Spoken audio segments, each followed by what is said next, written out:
Today's journey begins as I head north on Interstate 15, heading away from Las Vegas, Nevada. It's a very beautiful morning, and temperature is in the upper 40s and we'll get up into the mid-60s this afternoon.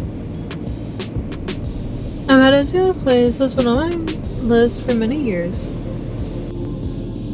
When my dad went here about 10 years ago, he said this place in this remote area of southern Nevada was not only beautiful, but it's also the filming location from Star Trek Generations, the 7th Star Trek movie, and featured the Next Generation cast and 3 stars from the original series.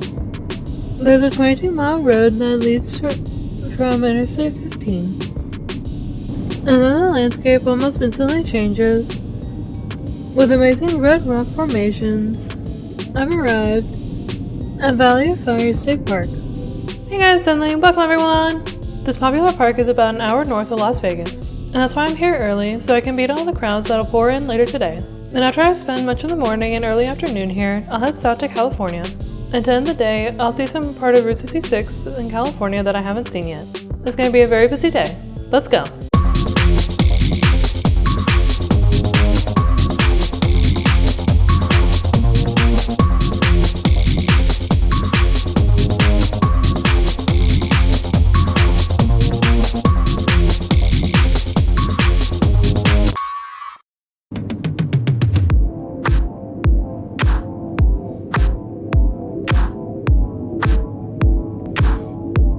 Even at about 8 in the morning, there was still a short line of cars at the park entrance.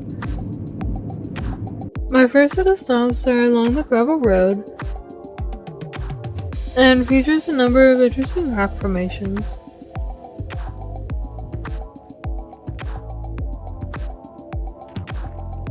This wasn't an official stop on the map I received at the park entrance, but check out the landscape right in front of me.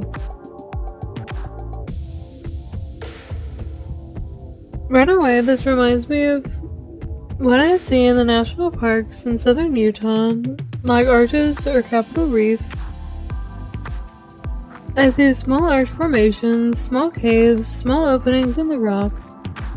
If I were into hiking, I'd definitely do some exploring just in this area.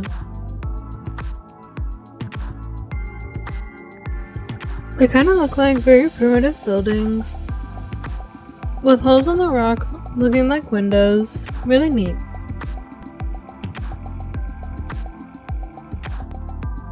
This rock formation was on the map.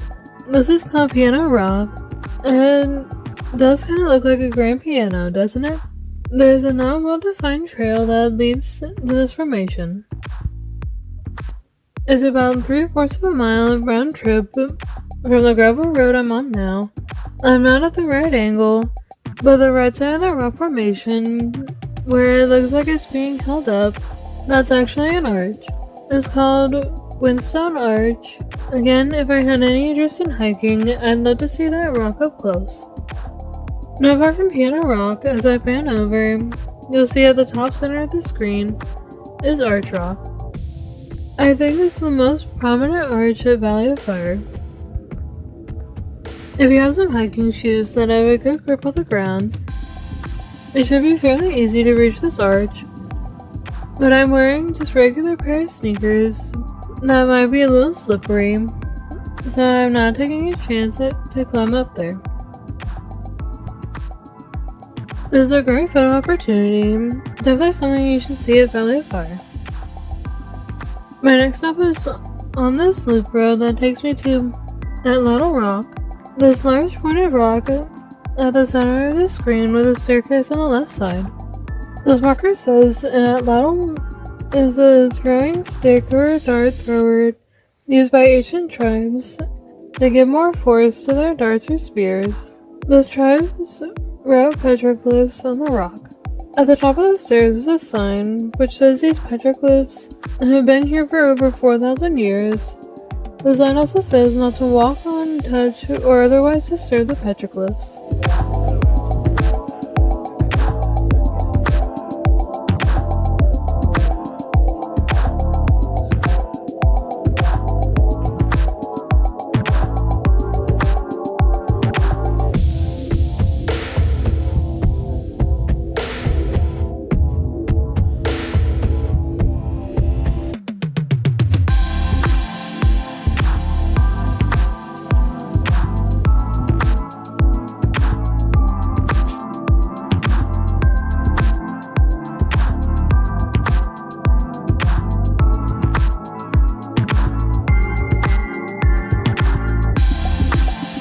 What's really disappointing here is people have defaced these petroglyphs. This is why we can't have nice things. But what a neat stop. I wish I knew what language the petroglyphs were in. If you know, please leave me a comment. Meanwhile, take a look on the left side of the road.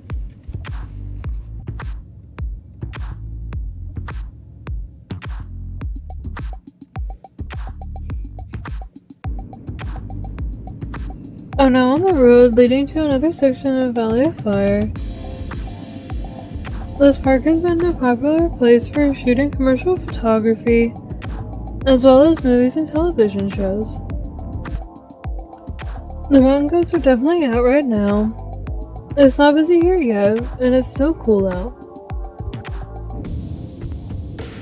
For example, the 1960s movie Viva Las Vegas, starring Elvis Presley, had car racing scenes filmed here. The 1990 cult classic movie Total Recall, starring Arnold Schwarzenegger, filmed here.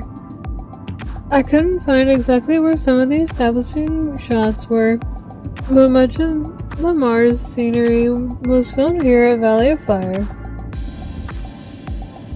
There's one other science fiction movie that was filmed here in 1994 that I'm most interested in seeing for myself. The movie is Star Trek Generations. That was the seventh feature film from the Star Trek franchise. The one where the legendary Captain Jean-Luc Picard and James T. Kirk defeated the Mad Doctor Tolian Soren from destroying an entire solar system in order to return to the utopia known as the Nexus. The scenes for this was filmed took place in the Fire Canyon section of Valley of Fire. In the film, this was part of the uninhabited planet called Viridian 3. Star Trek fans, does this look familiar? The main feature is Silica Dome, which is this peak in the center of the screen. During film production, they built a metal scaffolding and two short bridges in front of and along the top of Silica Dome. One set of scaffolding where a rocket launcher was set up. And in the film, the rocket was launched at the sun, causing it to collapse and create a shockwave to push the Nexus to Dr. Soren. You know how to recreate the pose where Dr. Soren successfully pushed the Nexus to him. Here's a little closer look at the Silica Dome. And here's what it looked like in the film. You see the platform where the rocket launcher was on the left, and the scaffolding going up to the left side, then a bridge at the top, and another platform to the right of that. And at the top of Silica Dome, that iconic shot of Picard looking at Kirk laid to rest, and that great helicopter shot afterward. The helicopter shot gave a great view of the scenery right here, but back in the mid-90s, they also showed a body of water in the distance. The body of water is Lake Mead, but the lake had much more water in it back then. This was awesome. I've seen filming locations before, but for some reason, this one was different. This was amazing to see where Star Trek Generations was filmed. But this won't be the last of something from Star Trek Generations that I'll see in Valley of Fire. I hope to see that in just a little bit, but first here are some more interesting rock formations to see. Like this feature called Balancing Rock. It's just, as the name suggests, the small and irregularly shaped rock at the top is somehow balanced on the tall rock below. What's interesting is the small stone is hanging off more on one side, and it hasn't slid off. Just a little east from there is a set of rock formations called Seven Sisters. These rocks look just a little like people. You might be able to make out faces at the top of the rocks. There's another great photo opportunity in Valley of Fire, another great iconic stop. The great news is you don't have to go on a long hike to reach Seven Sisters. Not only that, there are picnic benches placed very near the stones. According to this marker, these rocks were probably part of a large column that over time, due to erosion, there became 7 distinct shafts of rock. Also, this says the little holes are actually a precursor to what was part of rock about to erode away. Also, a pro tip, the bathrooms here are clean and not as busy as the visitor center. Also, this is a special area where couples can either get married and or get their photos taken right here, as long as you have a permit. I don't know about you, but that's like a good money-making activity for the state of Nevada, because people will pay to get photos here. This is an interesting place for a picnic table. This rock is all by itself, and there's just enough shade where the rock overhangs the ground, so I guess the park thought this was a great place for a picnic table. I'm not sure what to think about all that. It will still be very hot in the afternoons for 8 or 9 months of the year. There's plenty of parking here. I think this might be a trailhead to walk through this hilly area. Anyway, let's check out some more points of interest at Valley of Fire. Now very close to the eastern entrance of the park, and I've reached Atlatl Rock. This is another popular photo spot, but here's the deal. They highly prefer you to park at a parking area and walk uphill about a half a mile to get pictures of this. Or you can kinda cheat like I did and drive real slow to get some quick video while there are no cars behind you. You see the elephant's head and trunk? This is actually an arch that eroded over time, and it actually gives the appearance of an elephant, and the trunk touches the ground. I will say that trail, while it goes uphill, the view is really great at the top of there, but then again, it's best to have hiking shoes instead of comfy sneakers I'm wearing. But panning down, you see there's a little bit of an incline from where I am now to the parking area. Now I'm heading back west to where I started. And notice I'm at a sign that points to a historical marker, but I'm going in the opposite direction, where there's a pretty well-defined path. I found out from a YouTube video about this thing just before I took this trip, and I was surprised anything like this still existed, so I'm hoping I can still find it. So I reached those signs, and now I'm making a ride on this walking trail. I think that thing is just a little ways down this way. I've reached this little metal bridge that goes over a wash. It doesn't seem like anything very interesting, but do you remember a few moments ago when I went to Silica Dome? This is the very same bridge used in Star Trek Generations, and that fight scene with Dr. Soren, Captain Kirk, and Captain Picard. This is really awesome that I'm standing on the very same set piece from that movie. And I'm going across when Dr. Soren was looking at the sky, and then looked across, and here's Picard or Kirk. Here, let's take a quick look at this bridge.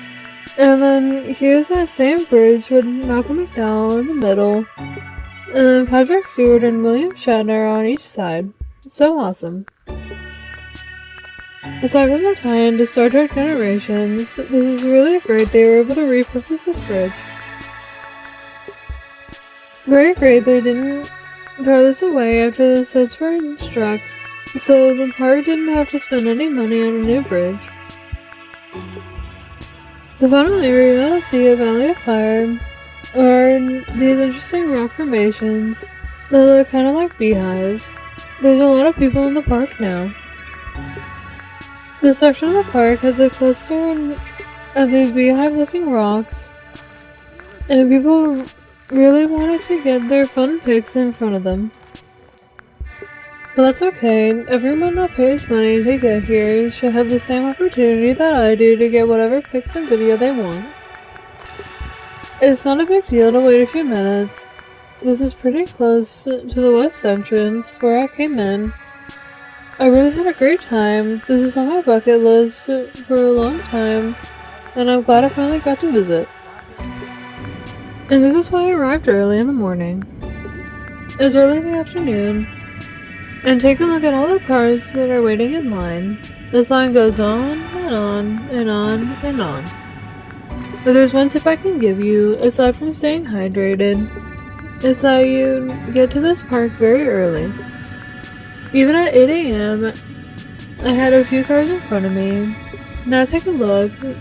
There has to be at least 100 cars in this line. Before I head to California, I wanted to get some gas that's much cheaper than Vegas, and most definitely cheaper than anywhere in California. The current price of this lot is about a half an hour north of Vegas, $2.84. Here's the skyline of Vegas in front of me, and here's the Strand on the left side, where I was yesterday and got all those great views of the entire Las Vegas area, like the Strip, downtown area, and the suburbs and mountains. That was a fun night. There is a lot of traffic today as I pass through the city of Primm, which is at the southern edge of the state of Nevada. There are a couple of casino resorts here as well. And just like that, I'm in the state of California. I'm looking forward to a few days in Southern California. I know this looks a little weird, but it's legal to drive on the shoulder as I approach this huge gantry where I'll be asked if I'm smuggling cherries into the state. But ever crossing into California, they have these inspection stations that make sure you don't bring any fruits or vegetables that might be harmful. The traffic has been so bad, lots of stop and go traffic on the interstate, and had to slam on the brakes a few times to avoid accidents.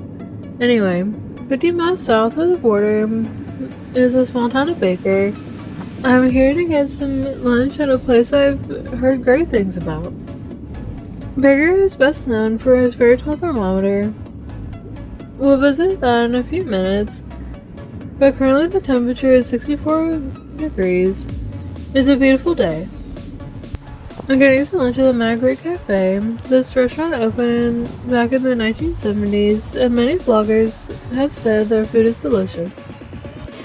They serve Greek favorites including gyros, pita wraps, Greek salad, hummus, as well as falafel and other tasty desserts. But the dessert I'm having is the world famous strawberry shake. It's a little pricey at about $7, but I bet it'll be worth it. The milkshake is made fresh, and look at the bits of strawberry. It also has whipped cream and strawberry slices on top, with an umbrella to make it look more fun. I upgraded my fries for $2 and got a top with feta just to add a little Greek flavor. I got the delicious gyro, which is loaded with meat, lettuce, and tomato, and it comes with tzatziki sauce on the side. The sign says I'm 6,348 miles from Athens, Greece, just 93 miles from Las Vegas, but it seems further away, 135 miles to Los Angeles, and Death Valley is just 110 miles away. There's another interesting place in this small town, and it sure fits with the Area 51 vibe in this part of the desert. Welcome to Alien Fresh Jerky. This looks like a really fun place. They are really playing up the alien thing. Even the building looks like a spaceship. They do have beef jerky here. It costs $12 a bag, and they have many different flavors. They also have a wide selection of honey. They might have more flavors than Buc-ee's, but it's more expensive too. The screen guy says Alien Fresh Jerky is #1. They have lots of alien-themed merch like purses, scarves, bandanas, and these shirts. They also have these plush alien dolls. Kinda reminds me of Roswell. But that whole city was overloaded with alien aesthetic. There are many kinds of popcorn, dried fruit, and candy in these clear containers. Some interesting coffee here, and also mixed nuts. There's some more kinds of candy over here, some board games in here. They have many kinds of sauce, like super hot, spicy sauces, like Satan's Ghost and Pain 100%. Also alien-themed cups, tumblers, and these cool alien-shaped mugs. There's also a large supply of Alien and Area 51 shirts to choose from. This wall has some freeze-dried food. Pretend like you eat like an astronaut. Or maybe it's more convenient eating freeze-dried fruit from a bag. Next to my alien friend flashing the peace sign, there are books on outer space, alien visits, etc. This is very much like the gift shop after the museum in Roswell, New Mexico. Lots of bags of MAGA nuts. Now that's something I didn't expect to see in California. I guess what this is saying is when Columbus sailed the ocean blue in 1492, he brought aliens with him? I guess that's possible. This is definitely a fun stop, and it's very busy here, and stuff's expensive here though. Here's an alien-themed car with what looks like a few missile launchers in case it needs to defend itself against anti-alien factions. Oh, and there are some aliens in the car with scowls on their faces. I wouldn't mess with them. I didn't know Alien Fresh Jerky opened in the year 2000. It looks new. But what is coming soon is the UFO Hotel. And it's in the shape of a large spaceship. This looks like it might be a lot of fun to stay here. The owner of Alien Fresh Jerky is also building this immersive hotel. Luis Bromile made Alien Fresh Jerky a destination, and with the addition of the hotel opening soon, this will be quite the alien oasis in the middle of the desert. Before I leave, I wanted to visit the famous thermometer. It stands 134 feet tall to commemorate the 134-degree temperature recorded in Death Valley, which is the highest temperature ever recorded in the United States, but right now it's just 62 degrees. I wonder how cold it gets at night during the winter. Alright, time to get back into traffic. You can see how slow I'm going. It's been like this on and off the whole time I've been on Interstate 15. I'm approaching this Isaac's exit, which I was going to stop at, but I have to take it off the list because it's taking longer than expected to drive south. The speed limit is 70 miles an hour, but it's been anywhere from full stop to maybe 40 or 50. There's just so much traffic, probably because it's a holiday weekend and people are traveling between Vegas and LA. I'm also removing Eddie World from the list, and instead I'm taking this cutoff road that'll take me to Route 66. I've not been on the part of the Mother Road that I'm heading towards, and I wanted to visit those while I'm in this area. Now I'm on Route 66 heading west, roughly paralleling Interstate 40. Traffic is much better on both thoroughfares, but it's a lot windier here. I'm almost at my next stop. I'm near the small town of Newberry Springs. It's incredibly windy here, and I'm not sure why. Anyway, I'm at the Bagdad Cafe, which is a classic Route 66 attraction. According to this marker, the Bagdad Cafe opened in the 1950s and was used in the 1988 cult classic film Bagdad Cafe. Before the movie, this restaurant was known as the Sidewinder Cafe. In 1995, the owner decided to change the name of the restaurant after the movie was released. Perhaps the owner wanted to capitalize on the movie's success by changing the name. The film used the name Baghdad in reference to an old ghost town about 50 miles east of here. The restaurant recently reopened after being closed for several years after the pandemic. There are lots of stickers on this panel behind the glass, even a bumper sticker from Waldrug. So is the food any good here? It looks like mixed reviews from Yelp. Some say the food and service are really good, but others say the food and service are terrible. It's not like there's a lot of competition. The nearest restaurants are probably 30 or 40 miles away. I didn't stop to eat here, since I wasn't hungry after eating my meal at the Mad Greek Cafe. They also sell souvenirs and other trinkets, but I'm content with just getting some video out here.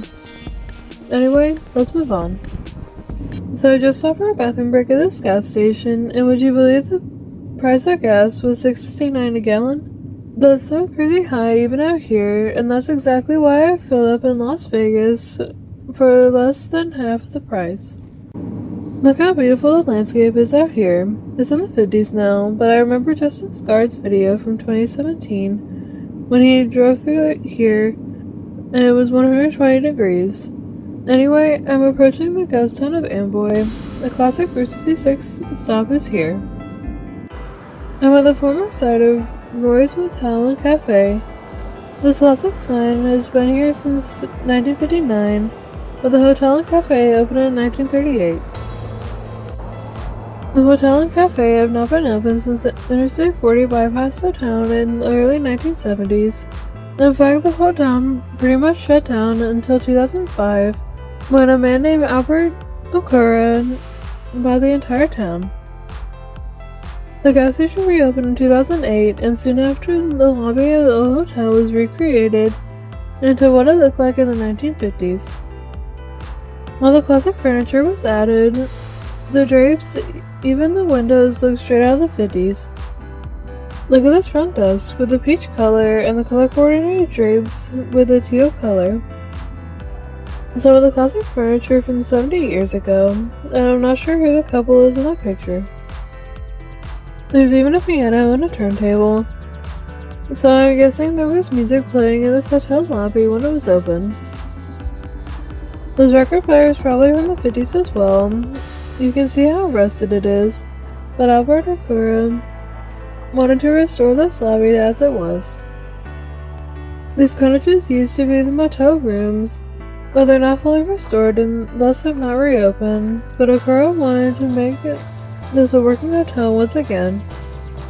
This marker says the trails and rails through the Mojave Desert, and this starts with how wagon roads were created in the early 19th century. Then much later in the 19th century, railroad lines were created. Then Route 66 came through in the 20s, and then Roy's Hotel and Cafe opened in the late 30s. This gas station appears to be doing good business. It's at an intersection with Route 66 and a thoroughfare that goes to the city of 29 Palms. And this is the only gas station for dozens of miles in any direction. I'm not quite complete with driving every mile of Mother Road. I traveled a large chunk of it back in June and July of 2020, right after businesses reopened from the situation, and I still have some of the road in California, a little in Arizona, and almost all of the route in New Mexico left to visit. So I'd say I have about 400 to 500 miles left, so I guess I'll get to it when I get to it. Anyway, across the street is this wooden pole with a bunch of shoes on it. This is a continuation of a shoe tree that once stood here. Check out this classic car decorated with flowers and the Route 66 shield. It looks like something from the 60s maybe. The shoe tree fell in 2010, and I'm not sure when this replacement pole went up, but there are lots of shoes here. Look at the Roy's sign lit up. The neon was turned back on in 2019. Looking at this more closely, there are shirts and other articles of clothing hanging on this pole. There's another shoe tree along Route 66 in Stroud, Oklahoma, where I believe the Rock Cafe is located. I remember Rock Cafe, but not the shoe tree. Over here is a relatively new set of artwork to honor Albert Okura. Okura purchased the entire town of Amboy to revitalize it and make it into a tourist destination once again. Before Okura made that purchase, Amboy was basically a ghost town.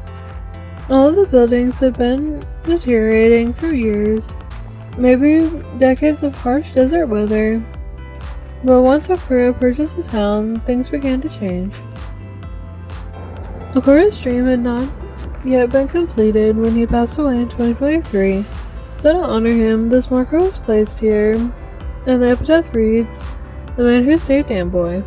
Next to this marker are paintings of a green Amboy Route 66 sign, and a cutout of Okura, which includes the banner, "Restoring Amboy was my destiny." The paintings were created by artist John Cerny. This is a nice tableau. The cotton candy sunset, mountains, and a train in the background.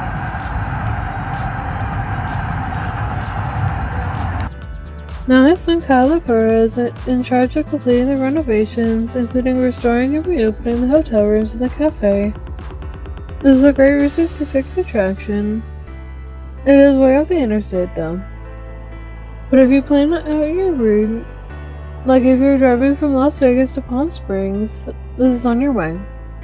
Just be aware that gas is very expensive along this part of Route 66. You saw at Roy's, gas was $6.49 a gallon. So make sure to consult Gas Buddy and get gas somewhere cheaper. And that's it. I had a fantastic but long day in the desert. Of course, my highlight was Valley of Fire, seeing Silica Dome and the bridge used in Star Trek Generations. Definitely something I'll remember for a very long time. I have another long day planned in the Mojave Desert, but you'll see that next time. Thanks for watching. Bye!